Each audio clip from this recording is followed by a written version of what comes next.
Muy buenas noches, les doy la bienvenida aquí en Dos con Todo. Es lunes 3 de marzo, está arrancando la semana, está arrancando también el mes.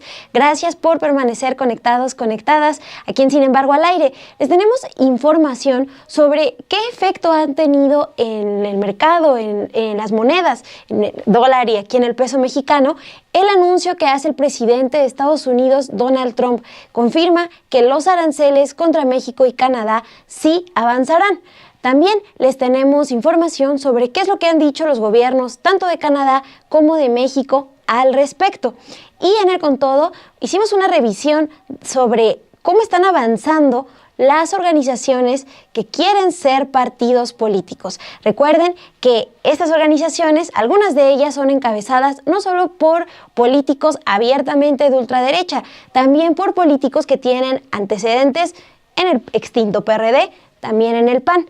Bueno, quédense conmigo que les voy a dar todos los detalles en este lunes 3 de marzo.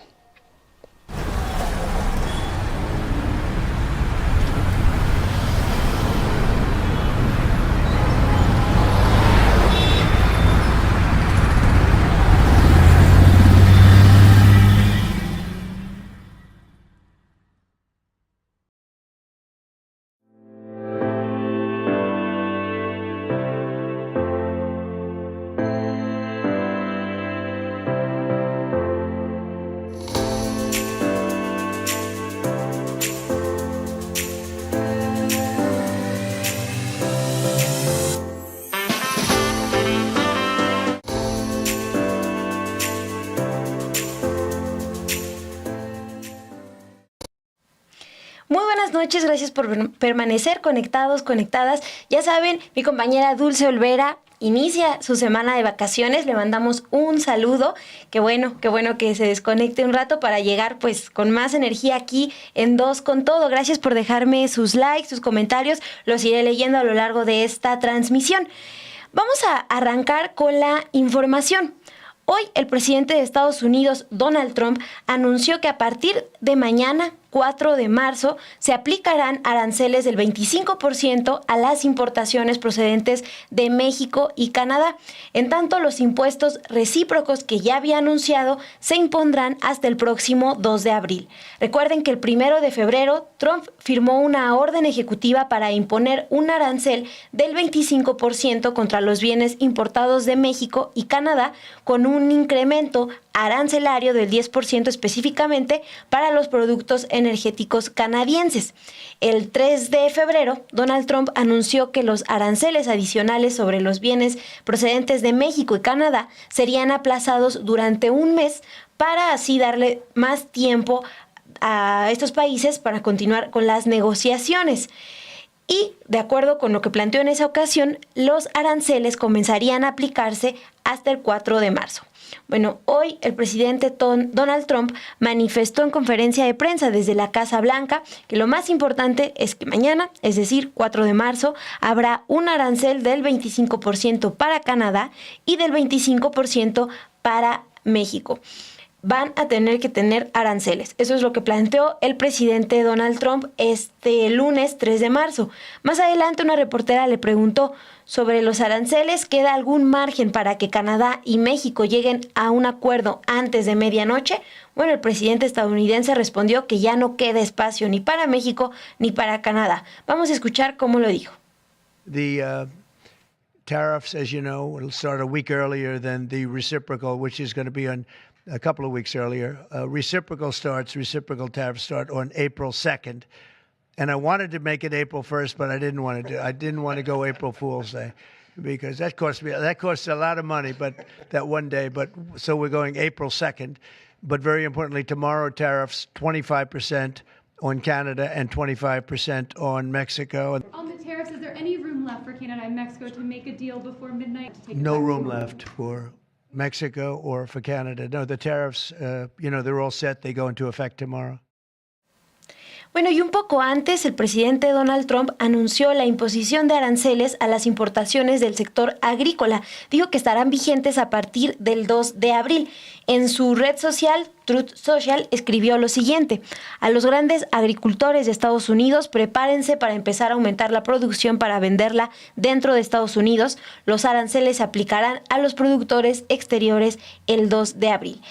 Aunque no dio más detalles sobre qué productos se verían afectados ni si habrá algunas excepciones. Tampoco quedó claro si este anuncio se incluía en el plan que ya había adelantado para imponer aranceles recíprocos a casi todos los socios comerciales de Estados Unidos.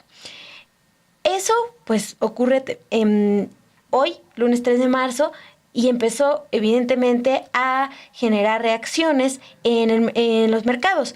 Las preocupaciones pues de Canadá y de México en vísperas de que Donald Trump anuncie la aplicación o formalice estos aranceles a sus socios comerciales golpearon este lunes el peso mexicano, que llegó a rozar las 21 unidades por dólar, pero también se vieron afectados los mercados de valores estadounidenses.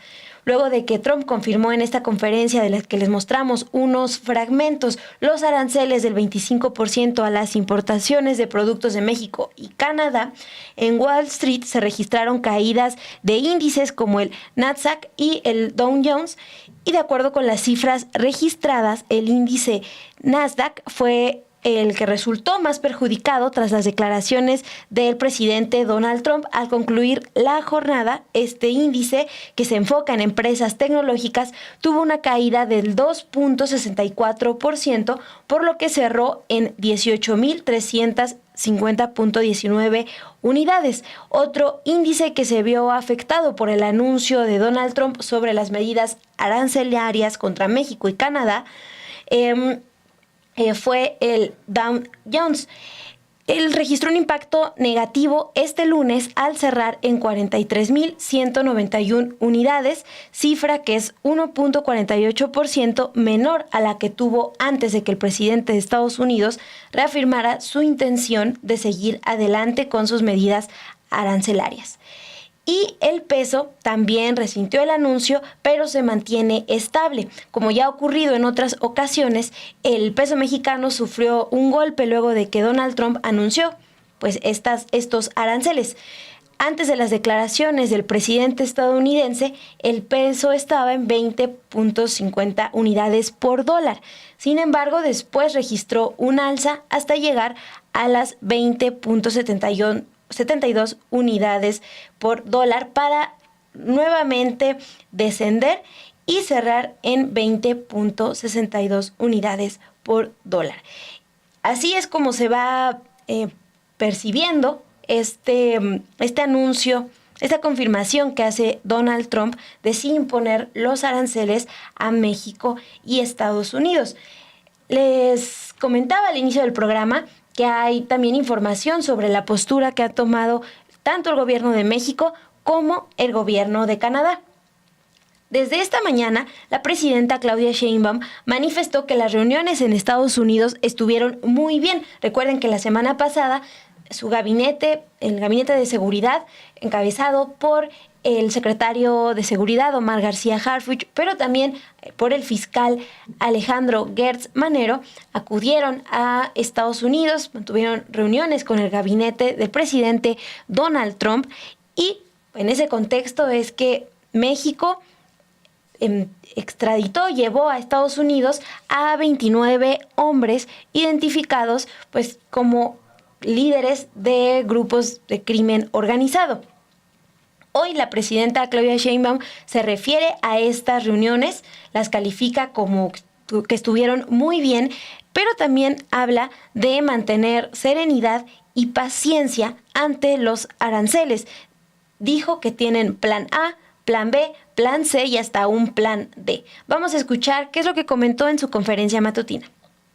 Las reuniones en Estados Unidos estuvieron muy bien. Hay comunicación permanente con las distintas áreas, tanto seguridad como comercio, y vamos a esperar qué pasa. En esto hay que tener temple, serenidad y paciencia. Y tenemos plan A, plan B, plan C, plan D. Entonces vamos a esperar el día de hoy. ¿Todavía está en pie la posibilidad de que haya un contacto con el presidente Trump? Sí, todo es posible, todo es posible. Serenidad y paciencia, mi querido Solim, diría Calimán. A partir de mañana, Presidenta, ¿qué medidas se tomarían de parte de su gobierno para, pues... Ya lo reducir el anunciaríamos, impacto? vamos a ver el día de hoy, mañana también. Y ya tenemos, hay temple y hay tranquilidad en el sentido de que cualquiera que sea la decisión, tenemos plan y hay mucha unidad en México, eso es muy bueno. Nos había dado ahorita los datos de empleo, nos había hablado la semana pasada de la fortaleza de la economía, la recaudación de impuestos, etcétera. ¿Habría confianza en que el impacto no fuera tan duro? Vamos a esperar, no generemos incertidumbres, digamos. Entonces vamos a esperar cuál es la decisión. Es una decisión que depende del gobierno de Estados Unidos, eso es muy importante. O sea, de nuestra parte, pues hemos estado en comunicación, hemos hecho los acuerdos y las coordinaciones necesarias, pero es una decisión que depende del gobierno de los Estados Unidos, del presidente de los Estados Unidos. Entonces, cualquiera que sea esta decisión, pues nosotros también tomaremos nuestras decisiones. Y hay plan, y hay unidad en México, eso nos fortalece mucho, mucho. Eso es lo que planteó esta mañana la presidenta Claudia Sheinbaum. También se ha reportado que esta tarde pues mantiene una reunión con su gabinete en Palacio Nacional. Si conocemos más detalles a lo largo de esta transmisión, pues se los daré a conocer. Les decía también que hay respuesta de parte de Canadá. En ese país llamó la atención lo que comentó el recientemente reelegido primer ministro de Ontario, Doug Ford. Él volvió a amenazar con cortar el suministro eléctrico desde Ontario a varios estados estadounidenses si Trump sigue adelante con la aplicación de sus aranceles.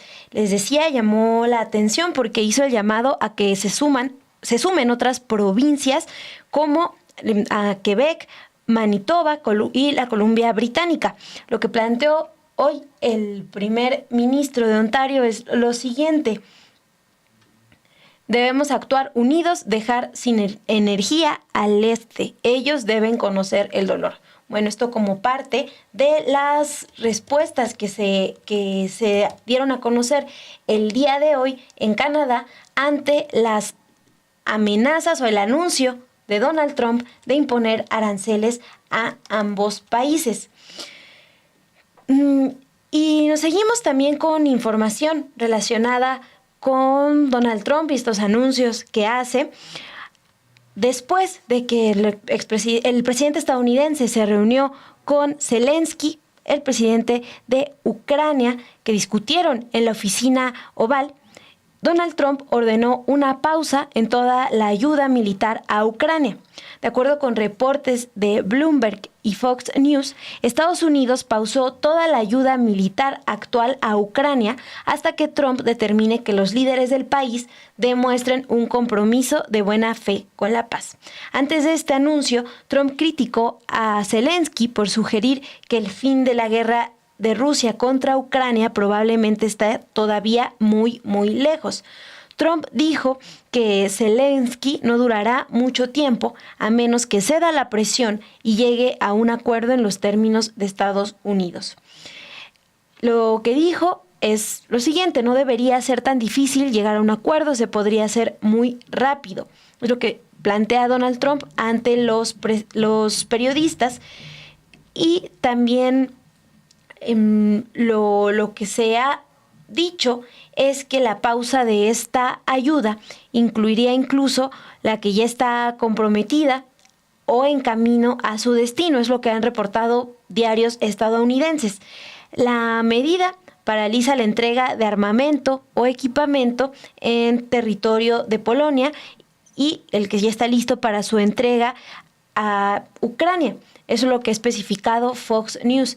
De la misma manera, Bloomberg detalló que toda la ayuda militar de Estados Unidos que no esté actualmente en Ucrania se detendría, incluidas las armas en tránsito en aviones y barcos o esperando en zonas de tránsito. Eso en cuanto a la relación con el presidente Donald Trump y el presidente de Ucrania, que como les comentábamos la semana pasada, pues mantuvieron ahí una discusión en la oficina oval, de la que estamos viendo en este momento imágenes. Y pues con esta información me paso a noticias que tienen que ver aquí con México.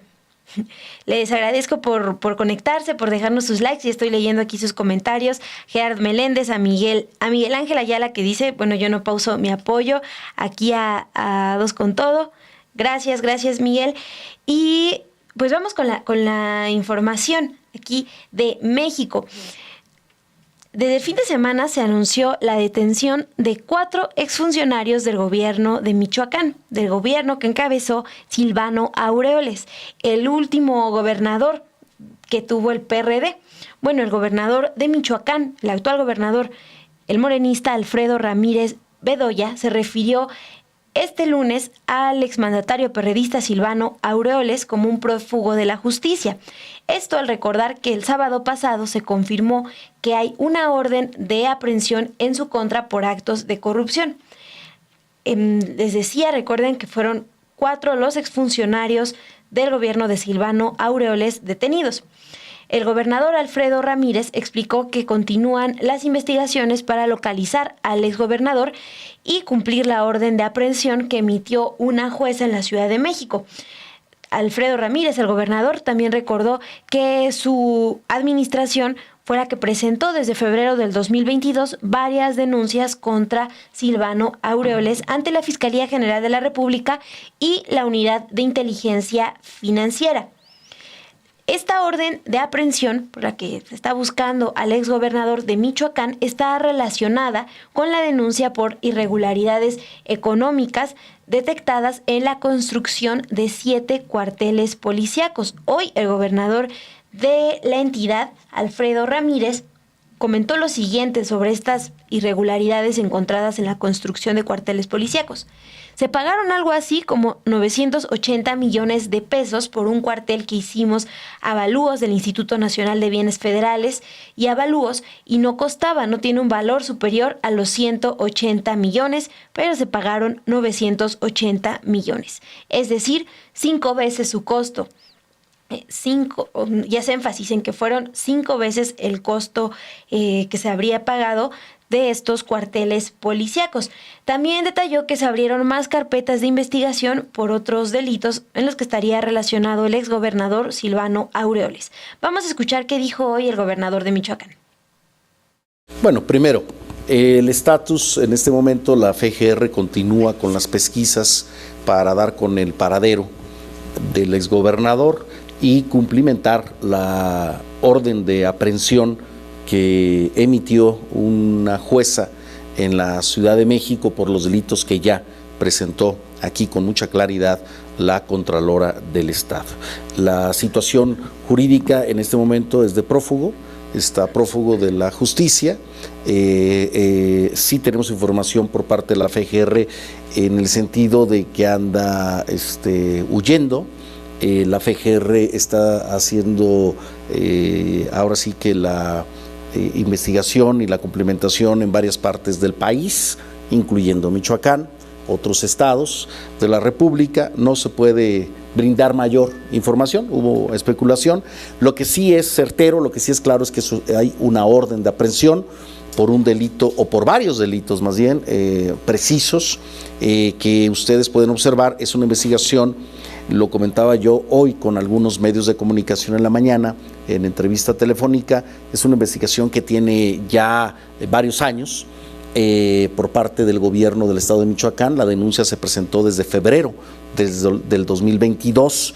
Este caso de los cuarteles es un caso que en lo personal a mí me llamó la atención por el monto en económico, en dinero son miles de millones de pesos por unos cuarteles. Entonces no hay proporción entre lo edificado y lo que se pagó por ellos, de ninguna manera.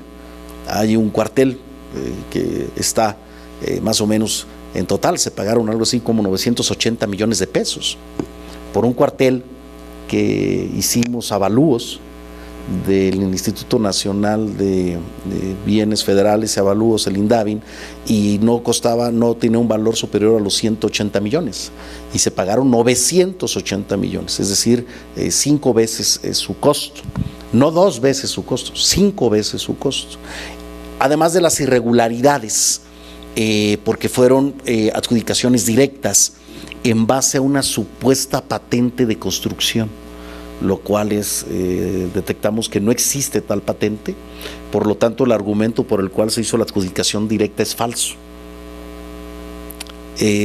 Todo esto fue también la Unidad de Inteligencia Financiera Federal, la UIF, lo podemos observar, detectó también irregularidades. La Auditoría Superior de la Federación, recordemos el último año de Silvano Aureoles, aproximadamente el quebranto que la Auditoría Superior de la Federación detecta es por 22,000 millones de pesos.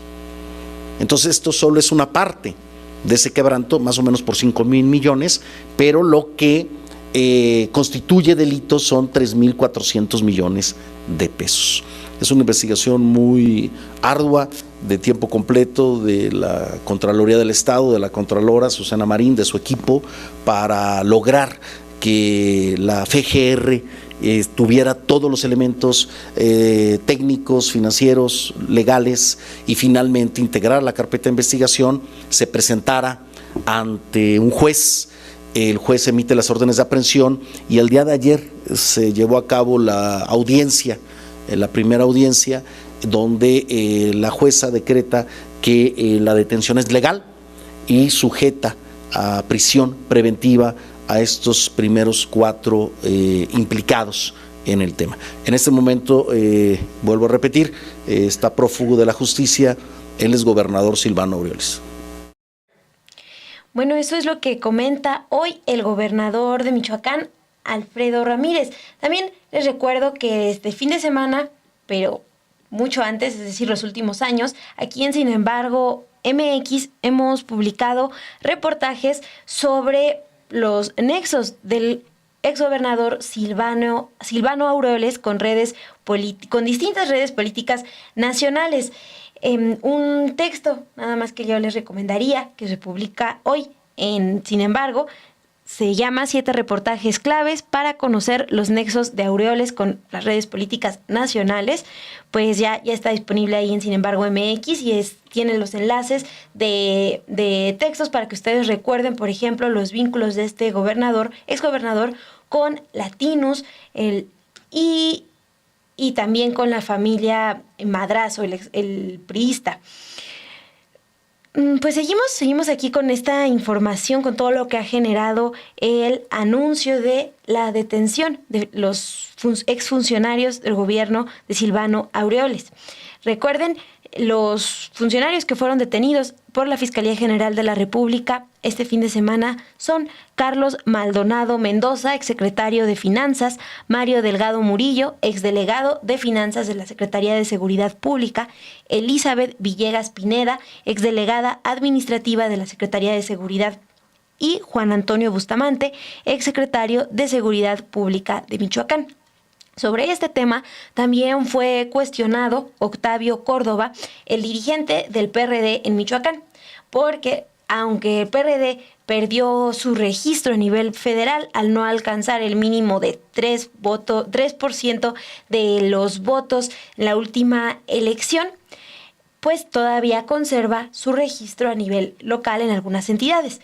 Octavio Córdoba, el dirigente de este partido en Michoacán, dijo en un mensaje a medios que cada quien debe hacerse responsable de sus actos, pero también recordó que 2 meses después de que el PRD perdió su registro a nivel nacional, es decir, en noviembre del 2024, el PRD local dio a conocer la expulsión de Silvano Aureoles y también de su hermano Antonio García Soto y Juan Bernardo Corona Martínez, esto ante la sospecha de que estaban creando otro partido político. Eso es lo que informa Octavio Córdoba, el dirigente del PRD en Michoacán. Es decir, no es que pierde la militancia por estas investigaciones en su contra, que ya se conocían desde el mínimo, al menos febrero del 2022, como recuerda el gobernador de Michoacán, sino les quitan el registro, la afiliación, pues porque había sospechas de que querían crear un nuevo partido. Esto es lo que expuso hoy el dirigente local. Son 3 las personas que se dieron de baja, ya lo dijimos aquí desde el año pasado. No voy a permitir que en este momento que se vive quieran iniciar con un tema de nosotros contra excompañeros. Bueno, se estaban ahí defendiendo a todavía la militancia que queda del PRD en Michoacán. Eso en cuanto a Michoacán y esta orden de aprehensión que está pendiente contra el exgobernador Silvano Aureoles, quien también quiso ser presidente de México. Vamos a avanzar con la discusión que se mantiene para prohibir el nepotismo en cargos de elección popular. Hoy la presidenta Claudia Sheinbaum señaló que ella se queda con la declaración de Félix Salgado Macedonio. Félix Salgado Macedonio es actualmente senador con Morena, pero también buscó hace unos años ser gobernador de esa entidad. Después, al no obtener la candidatura, en medio de señalamientos por violencia sexual, al final ya no consigue la candidatura para gobernar Guerrero, pero pues queda a cargo su hija Evelyn Salgado. Hoy el senador Félix Salgado Macedonio dijo en un mensaje escrito en su perfil de Facebook que cerrará el pico. O sea, ya no va a hablar de las intenciones de competir por el cargo nuevamente, por ser gobernador de Guerrero, y dijo que más bien va a buscar este cargo hasta el 2033.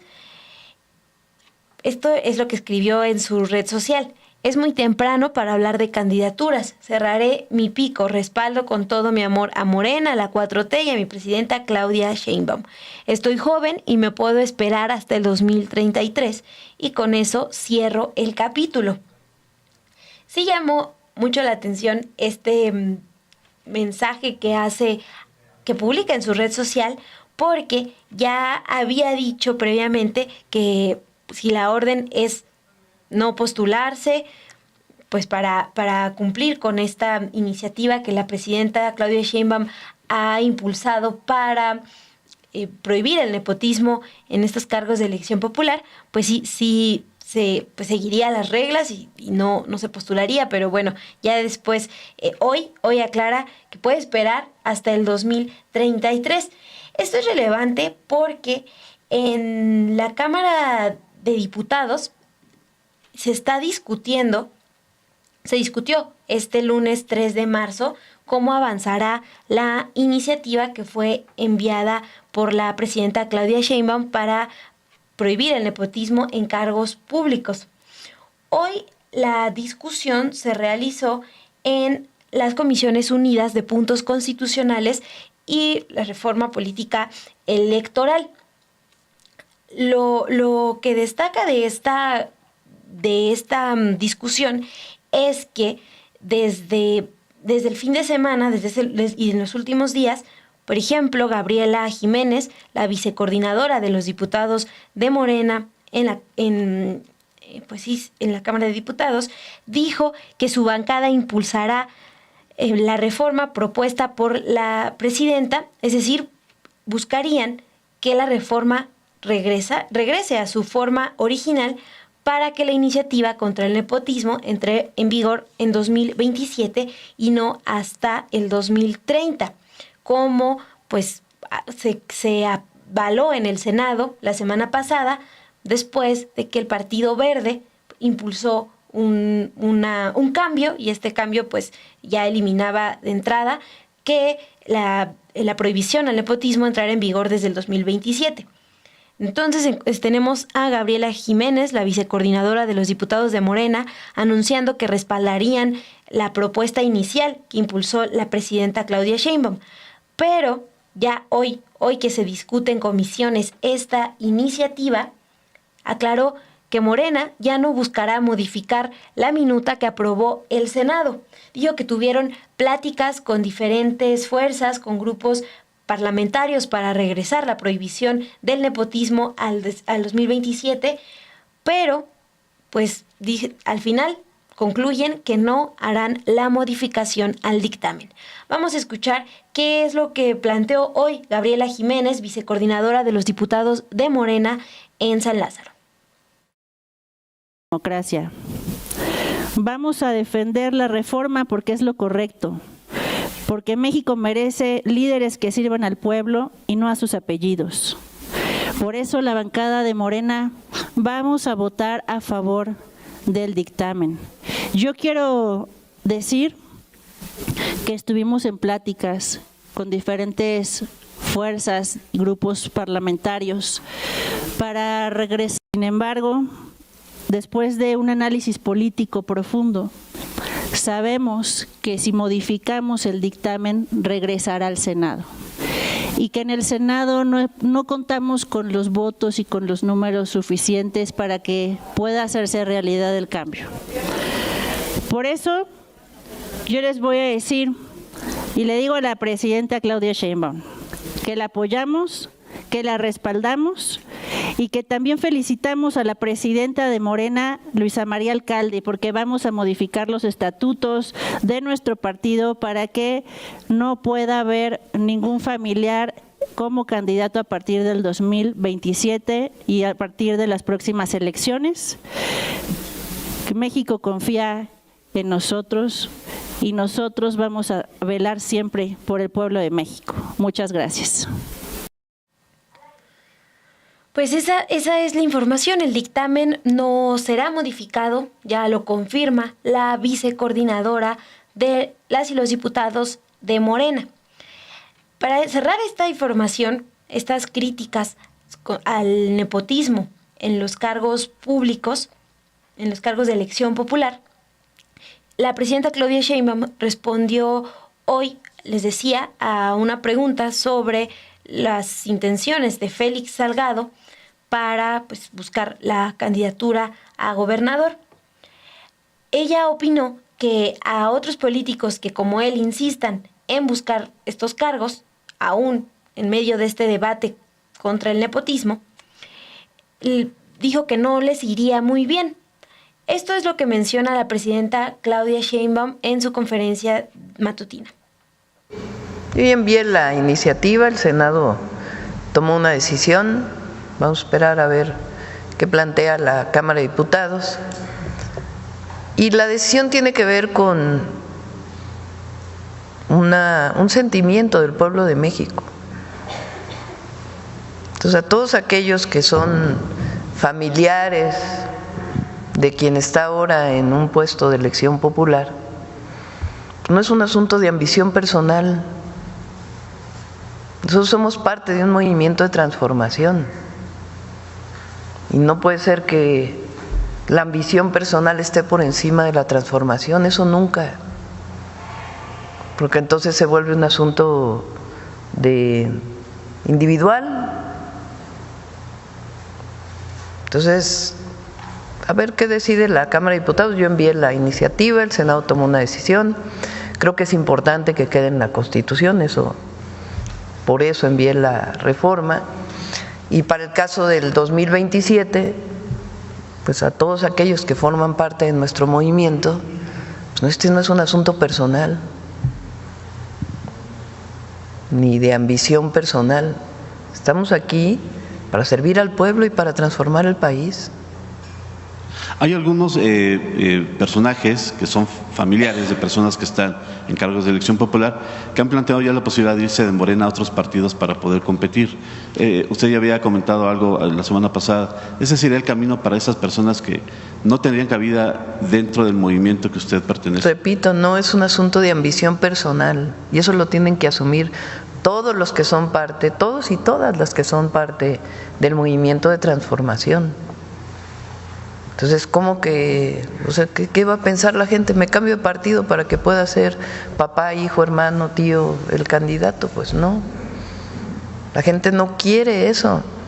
A lo que se están arriesgando, pues es sencillamente a que la gente no vote por ellos, porque la gente en México, el pueblo de México está muy consciente.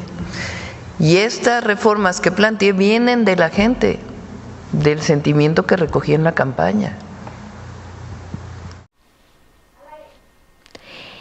El INE tiene registradas 89 organizaciones que aspiran a crear partidos políticos. Hasta el momento se tiene información sobre algunas, las que ya avanzaron en este proceso y realizan, por ejemplo, distintas asambleas a nivel distrital y estatal. Entre estas organizaciones que han avanzado en el proceso para crear sus partidos políticos se encuentra Que Siga la Democracia, cercana a Morena. También está Somos México, que está a cargo de experredistas, y el movimiento Viva México, que representa el derechista Eduardo Verástegui. En este Con Todo les doy más detalles sobre cómo van las organizaciones en el proceso para crear nuevos partidos políticos.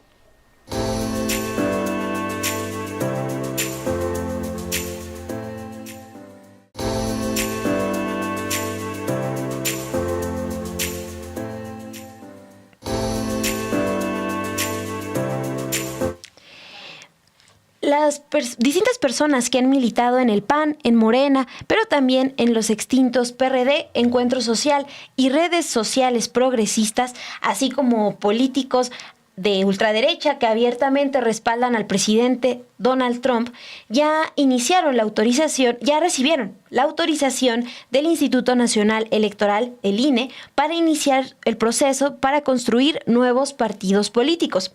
Por ejemplo, la organización Somos México, cuyo representante es el experredista Guadalupe Acosta Naranjo, avanzó en este proceso y desde mediados de febrero anunció el inicio de asambleas para conseguir afiliados. La última asamblea se celebró este domingo 2 de marzo en la alcaldía Benito Juárez de la Ciudad de México. Ahí aprobaron su declaración de principios y los estatutos que tendrían en caso de conformarse como partido. ¿Qué ideología tendrían? Bueno, lo que plantearon cuando hicieron el anuncio del registro ante el INE es que no son ni de izquierda ni de derecha, solo de derechos. Esa es es así como se muestran en este proceso para crear un partido. La asamblea de Somos México fue convocada recordando en un comunicado las movilizaciones de la Marea Rosa. ¿Cómo se llamó a estas movilizaciones que fueron convocadas por distintas organizaciones relacionadas con el empresario Claudio X González, el creador de esta alianza PRI, PAN y PRD? No es casualidad tampoco que se convocara a esta asamblea de Somos México en la alcaldía Benito Juárez y recordando a la Marea Rosa, porque aunque por meses las organizaciones que convocaron a esta Marea Rosa trataron de deslindarse de los partidos políticos y de los políticos en general, recuerden que su última gran concentración fue para el cierre de campaña de Santiago Taboada, el exalcalde de Benito Juárez, el exalcalde panista de esa alcaldía, y que entonces era candidato a jefe de gobierno. También esta última movilización en mayo del 2024 fue para el cierre de campaña de la entonces candidata presidencial Xóchitl Gálvez. Lo que estamos viendo en pantalla son fotografías de esta asamblea que se realiza el 2 de marzo en la alcaldía Benito Juárez y pues que está encabezada, ya les decía, por políticos con pasado en el PRD y en el PAN. En el video en el que ustedes observan, quien tiene una bandera de México es Fernando Belauzarán. Él es un expanista, pero también formó el Frente Cívico Nacional, que es el antecedente de este Somos México, y el Frente Cívico Nacional fue una de estas organizaciones que llamaron a marchar con la Marea Rosa. También estamos viendo en ese video al experredista Emilio Álvarez y Casa. Está ahí al frente y es parte de estos políticos que están conformando o ahora quieren un nuevo partido con Somos México. Además de Emilio Álvarez y Casa está el experredista Carlos Navarrete. Y a esta organización también pertenecen Gustavo Madero, el exdirigente del PAN, y Edmundo Jacobo Molina, el secretario ejecutivo del INE durante la gestión de Lorenzo Córdoba. En esta asamblea acordaron que va a estar prohibido que los dirigentes de este partido político, si es que consiguen las personas afiliadas, puedan aspirar a ser candidatos a cargos de elección. Es decir, se siguen deslindando de este interés de querer cargos públicos, pero sí es evidente que detrás de esta organización pues hay políticos con un pasado largo en otros partidos. Otra de las agrupaciones que también consiguió el aval del INE para continuar en este proceso es Que Siga la Democracia, una organización abiertamente promotora de los gobiernos de Morena. Todavía hasta hace unos días su dirigente Edgar Garza era consejero nacional y estatal de Morena. Aunque en entrevista, aquí para Dos con Todo, aseguró que ya renunció a su militancia. Aún con esta renuncia, pues sus intenciones han sido cuestionadas por Morena. En un comunicado que publicó el 20 de febrero, la Comisión Nacional de Honestidad y Justicia de ese partido criticó el oportunismo y también dijo que había iniciado una investigación, un procedimiento sancionador de oficio en contra de Garza Ancira, Edgar Garza Ancira, porque, como les comenta, hasta entonces era consejero nacional y estatal de Morena. El mismo día que la Comisión Nacional de Honestidad y Justicia del partido informa que inició este proceso sancionador contra Edgar Garza, pues fue el mismo día que él estaba anunciando, que estaba festejando en las redes sociales de Que Siga la Democracia, que avanzaron para continuar la conformación de este partido político. Lo que la Comisión Nacional de Honestidad y Justicia de Morena detalló en este comunicado es que al iniciar los trámites para conformar un partido, Edgar Garza estaba yendo en contra de los documentos básicos de Morena. Vamos a escuchar qué es lo que comenta Edgar Garza, dirigente del Que Siga la Democracia, sobre pues ya la decisión de dejar el partido. Mira, te platico, yo no me enteré el mismo día, me enteré al día siguiente porque hubo personas que me mandaron la información.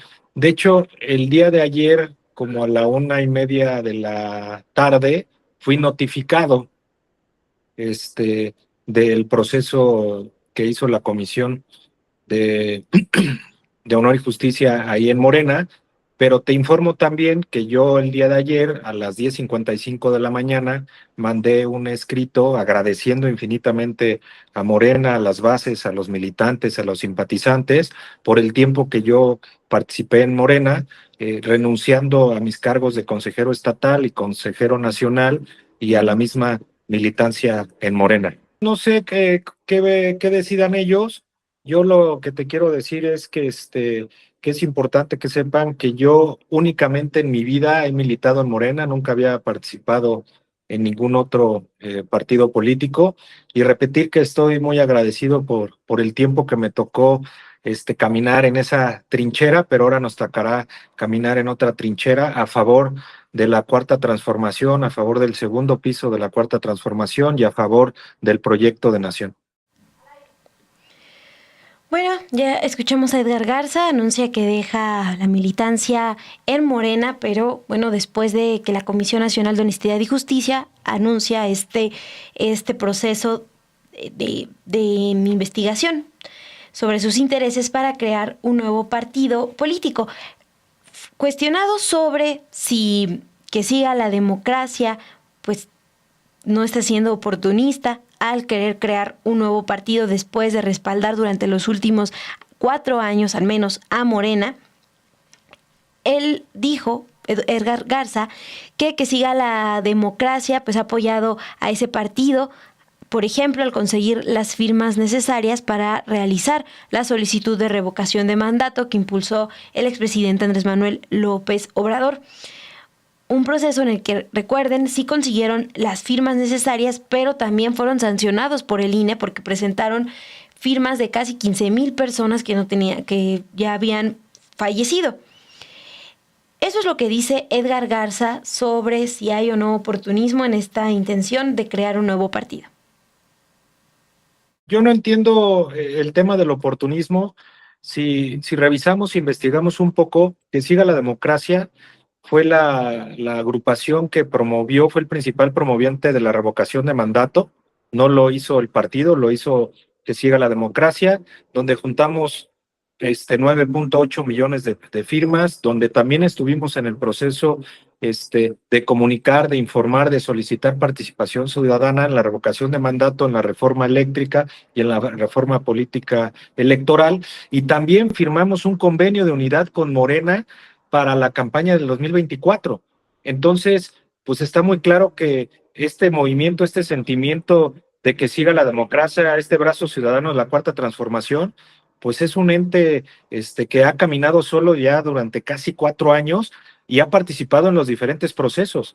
Entonces, yo no entiendo si pueden decir que la gente que participa hoy en Que Siga la Democracia, la ciudadanía, que en su gran mayoría son ciudadanos que no son militantes de Morena o que incluso no han militado en ningún otro partido, pudiera catalogar a alguien o la prensa o la opinión pública que es un tema de oportunismo, porque entonces, ¿por qué hemos caminado en todos estos procesos con un gran éxito por todo el país, participando y apoyando el proyecto de nación? Yo nunca he participado o he contendido por ningún cargo, ni he participado, he trabajado en el servicio público. Realmente soy un ciudadano que le gusta el proyecto de nación, le gusta el tema de la Cuarta Transformación, y hoy nos hemos dado cuenta que somos más ciudadanos que queremos participar, y la gente se sigue sumando, porque el movimiento ha crecido año con año y ahorita sigue creciendo, porque aquí es un espacio donde todas y todos son bienvenidos y es la opción para poder participar, para poder tener un espacio independientemente de la profesión que te dediques o la experiencia o la capacidad que tengas a hacer política, pero tienes otras capacidades que las necesitamos y las queremos en Que Siga la Democracia, y aquí invitamos a todas y a todos. Pues es la presidenta de México, la presidenta de México es presidenta de todas y de todos los mexicanos, y es mi presidenta también, a mucho orgullo y a mucha honra, y caminamos y le echamos muchas ganas para tener a la primer mujer presidente, a la primer científico al frente del país, y hoy se hizo una realidad y estoy muy contento, y vamos con el proyecto de nación desde Que Siga la Democracia. Y el presidente de Que Siga la Democracia también negó que esté fomentando la división dentro de Morena. Anunció que prevén que muchos ciudadanos se afilien a Morena. Vamos a escuchar qué planteó. Muchísimos simpatizantes que no se pudieron afiliar en su momento, hoy se van a afiliar. Yo le deseo todo el éxito. Sabemos que Morena es muy fuerte, seguirá muy fuerte y seguirá con sus principios. Lo que estamos haciendo nosotros es darle el espacio a la gente que a lo mejor hoy no está en Morena o en algún otro partido, pero que sí está a favor de la Cuarta Transformación y que ve hoy a Que Siga la Democracia como ese espacio de participación ciudadana, de ese espacio donde estamos preocupados porque la ciudadanía participe, opine y de alguna otra manera pueda ser escuchado. Y otra agrupación que avanza en el proceso para crear un nuevo partido político es el Frente por la Cuarta República. Así como lo oyen, con esta relación con la Cuarta Transformación, bueno, así se llaman, Frente por la Cuarta República. Informó su dirigente, Elías Miguel Moreno Brizuela, un experredista y quien públicamente se ha pronunciado a favor de políticos de Morena, que desde el 26 de febrero fueron notificados para avanzar en este proceso y consolidarse como partido político a nivel nacional. ¿Quién es Elías Miguel Moreno Brizuela? Nada más para que tengan de referencia. En septiembre del 2023, él reconoció que pagó para proyectar un anuncio de la entonces aspirante presidencial Claudia Sheinbaum en las pantallas de Times Square en Nueva York, y también acompañó a la ex jefa de gobierno en el arranque de su precampaña, es a quien estamos viendo en pantalla, y ahora quiere un nuevo partido que se llame Frente por la Cuarta República. Otra organización que avanzó en este proceso es Construyendo Solidaridad y Paz. Antes era el partido Encuentro Social. Está representado por la diputada suplente de Morena, Edith Carolina Anda González, y por Hugo Eric Flores, también diputado morenista. Ya comenzaron con la realización de sus asambleas. Recuerden que actualmente el PES, Partido Encuentro Social, sí mantiene su registro local en más de 10 entidades, entre ellas Morelos.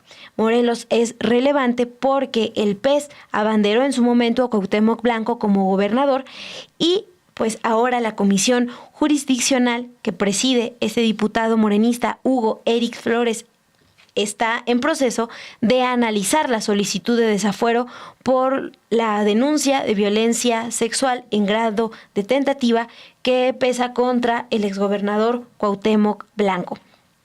En el proceso de creación de nuevos partidos también avanzó el Movimiento Único de Renovación Opositora. Se llaman Muro. Su representante legal es José Fernando González Sánchez. Él es yerno de la ex lideresa sindical Elba Ester Gordillo. Esta organización antes fue el partido Redes Sociales Progresistas. Y aunque sí estuvo en la boleta electoral en las elecciones federales del 2021, no alcanzó el 3% de votación nacional y perdió su registro. Bueno, ahora este antiguo Redes Sociales Progresistas busca su registro como Movimiento Único de Renovación Opositora, Muro. Mientras que en el caso de representantes conservadores, desde el 24 de febrero, el INE notificó al movimiento Viva México que ya tiene autorizado comenzar con las asambleas a lo largo del país para buscar afiliados. La organización está representada por Eduardo Verástegui, el ultraderechista que hace unos días asistió a la Conferencia de Acción Política Conservadora, la CEPAC, que se realizó en Estados Unidos, y replicó el saludo que se asocia al nazismo hecho por Elon Musk previamente. Verástegui, recuerden ustedes, califica, por ejemplo, el aborto, que es el derecho de las mujeres a decidir sobre sus cuerpos, como el genocidio más grande de la historia. Esto para que ustedes tengan en mente el tipo de comentarios que hace Eduardo Verástegui. Además, se opone a la Agenda 2030 que respaldan los países de la ONU para frenar, por ejemplo, el cambio climático o lograr la equidad de género y erradicar la pobreza. La noticia de que el movimiento Viva México sigue en su proceso para consolidarse como partido político fue celebrada por Sublevados, una organización que en el 2021 organizó de la mano del PAN la visita a México de Santiago Abascal, el líder del partido de ultraderecha español Vox, y desde donde ya han lamentado que la derecha y los conservadores no están representados por los partidos actuales aquí en México. Sublevados agradeció a Verástegui, que esté buscando un nuevo partido, y escribió lo siguiente en su red social: juntos somos más fuertes. Es decir, Sublevados ahora abiertamente apoya a este movimiento Viva México, con el que Eduardo Verástegui quiere conformar un nuevo partido político. Pues como antecedente, es importante recordar que Eduardo Verástegui trató de ser candidato independiente para la presidencia en el año pasado, pero solo alcanzó el 16% de las 961.400 firmas que solicitaba el INE. Después de ese proceso, en febrero del 2024, el Consejo General del INE inició una investigación en contra de Eduardo Verástegui por el posible financiamiento ilegal de unos 6.9 millones de pesos que recibió desde el extranjero para impulsar su candidatura. Este financiamiento vino de parte de la firma dedicada a la comunicación política Partner 305, que tiene su sede en Miami y está encabezada por Daniel Quirós, quien ha sido descrito en algunos reportajes, por ejemplo uno que se publica en el medio Fábrica de Periodismo, como el gurú emergente de la estrategia política de la ultraderecha latinoamericana. Este tipo de personajes son los que respaldan la intención de Eduardo Verástegui por avanzar en la política. En esta ocasión, tanto Verástegui como Que Siga la Democracia, Somos México y las otras organizaciones que buscan consolidarse como partidos políticos, tendrán un año para afiliar a mínimo 256.030 personas. Además, tendrán que realizar 20 asambleas estatales con al menos 3.000 personas en cada una o 200 asambleas distritales con un mínimo de 300 asistentes. Además de Movimiento Viva México, otra agrupación conservadora que quiere crear un partido es la que encabeza Iván Peña Neder, presidente de México Republicano. Esta organización, desde el 14 de febrero, anunció que recibió el aval del INE para continuar en el proceso. Lo que ha planteado Iván Peña Neder, la cabeza de esta organización, México Republicano, es que su movimiento se sustenta en la familia como núcleo central de la sociedad. También se están describiendo como la única fuerza política republicana y conservadora. Peña Neder es simpatizante de Trump y también tiene, por ejemplo, una denuncia por violencia sexual desde el 2011. Él en algún momento también fue parte de redes sociales progresistas, pero ahora busca este nuevo partido, México Republicano. Déjenos aquí sus comentarios, qué opinan de estas agrupaciones que ya avanzaron, que continúan con la realización de distintas asambleas a nivel nacional, para conseguir a las más de 200 personas afiliadas. Como les comento, tienen un año para juntar estos requisitos. Con esta información cerramos con todo del día de hoy, pero vamos con información de al cierre. Más noticias que ustedes tienen que saber para terminar este lunes 3 de marzo bien informados e informadas. Hay información sobre, primero, el asesinato de Cristian Uriel Martínez, periodista independiente y director del medio digital El Sinaloense MX. Fue asesinado este fin de semana. El comunicador fue localizado sin vida junto a otra persona identificada como Alex, de 22 años. Ambos fueron asesinados con un arma de fuego por personas que viajaban en un vehículo sobre la carretera estatal Silao-Aldea, poco después de la 1 de la madrugada del domingo 2 de marzo. La organización Artículo 19 dijo lo siguiente sobre Cristian Uriel Martínez. Describió que él llevaba al menos 7 años ejerciendo su labor periodística, colaborando con medios como El Reporte, para después crear El Sinaloense MX. La mayoría de sus coberturas han sido sobre política, denuncia ciudadana e inseguridad en Guanajuato, particularmente en Silao y sus alrededores. Ya había antecedentes de violencia contra este comunicador. En 2021 fue víctima de violencia física y amenazas, por lo que era beneficiario de medidas de protección por parte del gobierno estatal de Guanajuato entre el 2021 y el 2022. La organización Artículo 19 exigió a la Fiscalía General de la República coordinarse con la Fiscalía Estatal para realizar una investigación que tenga como eje central considerar el trabajo periodístico de Cristian, su labor como reportero. También coordinarse para garantizar medidas de protección para los familiares de Cristian y sus colegas de trabajo. Y para ir cerrando, les tengo información sobre el anuncio que hace el gobierno federal sobre las pensiones para el bienestar. Ya tenemos detalles del calendario, el calendario que arranca ya en este marzo. Ariadna Montiel, titular de la Secretaría del Bienestar, dio a conocer este lunes el calendario de pagos del bimestre marzo-abril de las pensiones para el bienestar y del programa Madres Trabajadoras. Para el bimestre marzo-abril 2025, los pagos de la pensión para el bienestar y del programa Madres Trabajadoras se realizarán de acuerdo con la primera letra del apellido de las y los beneficiarios.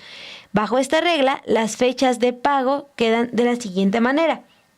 La letra A va para el lunes 3 de marzo, hoy. La letra B, martes 4 de marzo. Letra C, miércoles 5 de marzo.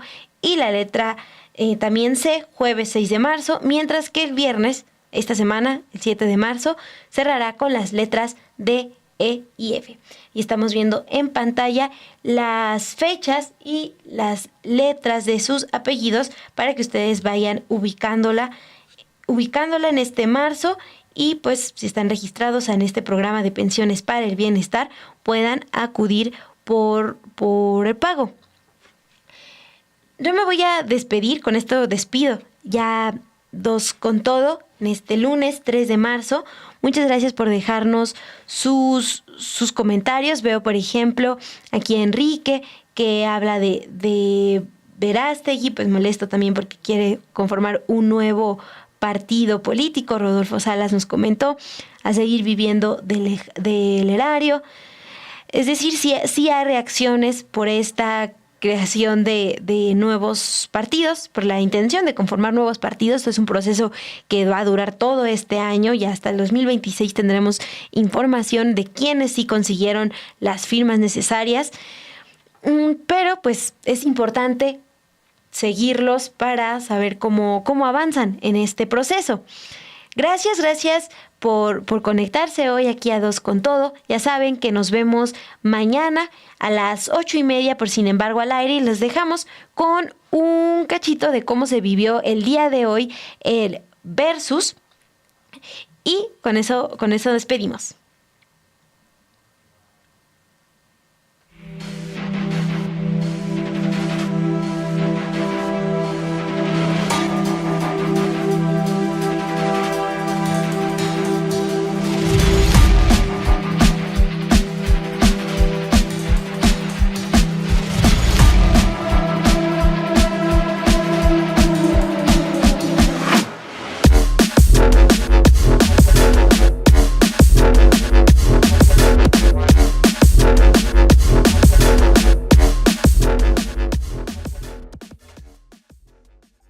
Me parece muy importante. Es que creo que durante la Cuarta Transformación se había enfocado el tema de la corrupción en temas federales, ¿no? Como que siento que ese paraguas estaba ahí, aún incluso en la propia administración del sexenio pasado, en donde se hablaba de Segalmex, como que se quedaba ahí, ¿no? El tema estatal, el tema local.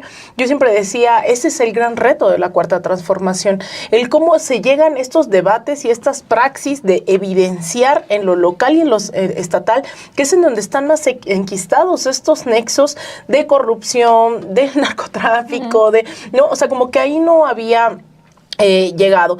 Entonces ahora con Silvano Aureoles creo que es un personaje que ya decíamos representa también mucho de esos otros sexenios, de las formas en las cuales se movían con todo este desfalco de dinero, en donde no pasaba absolutamente nada, en donde se negaban o eran parte de este reciclaje constante de personajes que no tenían un anclaje territorial, social, cultural, ni mucho menos, y aún así se sostenían dentro de estos cargos.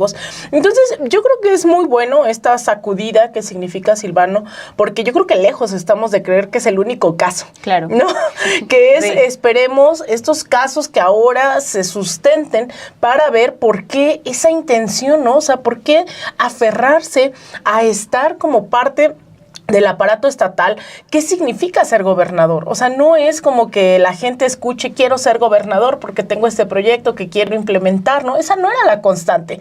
La constante era tener la administración de los recursos del Estado y entonces, a discreción, entonces decidir en qué se gastaban. Entonces, la pregunta es, si Silvano Aureoles quiebra al Estado, ¿en dónde estaban las denuncias? Bueno, aquí las estamos viendo. Porque estamos hablando de desvío de recursos, de peculado, de asociación incluso delictuosa, y recordemos que el dinero que sale para Latinos sale del tema médico, que es de estas medicinas o de estas compras médicas que hacía el gobierno del estado de Michoacán a las empresas justamente de madrazo, que son las que terminan llevando el dinero a Latinos. Entonces, no solamente estamos hablando de un daño al erario, sino que estamos hablando de una asociación que ojalá y veamos que esa asociación y la investigación de esa asociación delictuosa llegue hasta las últimas consecuencias. Si es en el caso de los Madrazo, pues ni modo. Si es en el caso de Loret de Mola, pues ni modo. Ya veremos hasta dónde llega esta asociación delictuosa y hasta dónde llega este desvío.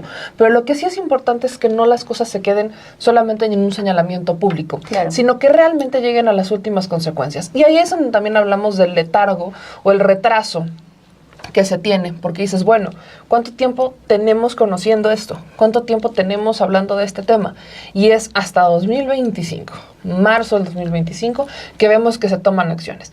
¿Qué pasó con la Fiscalía General de la República en estos años? Porque es la misma Fiscalía, no ha cambiado. ¿Qué pasó con la Fiscalía General de la República estos años? ¿Por qué hasta ahora? Y de ahí que brincan los del PRD a decir que es una persecución política. Por supuesto que no. O sea, lo de Silvano Aureoles es un caso que nos sirve mucho para ejemplificar, porque lo que detallábamos hace unos momentos es las evidencias de cómo se estaba triangulando dinero, de cómo se estaba desviando y dinero de rubros prioritarios, porque cuando se habla de dinero etiquetado, estamos hablando de que es dinero que se va para educación, para infraestructura, para salud y para seguridad, ¿no? Entonces, o sea, es dinero vital para toda la gente, y que se desvíe lo hace todavía más delicado, no solamente por el hecho corrupto de quitarle el dinero, sino porque vas generando carencias, ¿no? Entonces, hay toda esta evidencia que viene desde el 2021, porque además lo de Silvano Aureoles empieza a tejer desde que él era diputado federal, o sea, todavía pasó todo su sexenio, reforzó sus redes de corrupción familiares y empresariales, termina su administración, empiezan a salir estos reportajes, 2021, 2022, ¿y qué estaba pasando en 2024? Bueno, él se suma a este juego de la oposición, de su proceso interno para elegir a su candidato presidencial, en el que terminan eligiendo a Xóchitl Gálvez, ¿no? Ya sabemos esa historia. Pero, o sea, a pesar de toda esa evidencia que no estaba ni resguardada con un cajón con llave, ni oculta en periódicos que solamente estaban impresos en 1999, o sea, sino que estaba disponible si uno mete el nombre de Silvano Aureoles en cualquier buscador, aún así los tres principales partidos de oposición le estaban abriendo las puertas y al menos en apariencia, pues sí le estaban pues prestando el camino para que él aspirara a ser un candidato presidencial. A eso me refiero con lo grave que es solapar. No solamente es la impunidad de los aparatos de justicia, sino una clase política que solapa. O sea, ahí lo estamos viendo pues muy contento con Marco Cortés, Alejandro Moreno Cárdenas y Jesús Zambrano, los dirigentes nacionales de PRI, PAN y PRD. Entonces, o sea, y no es el único caso.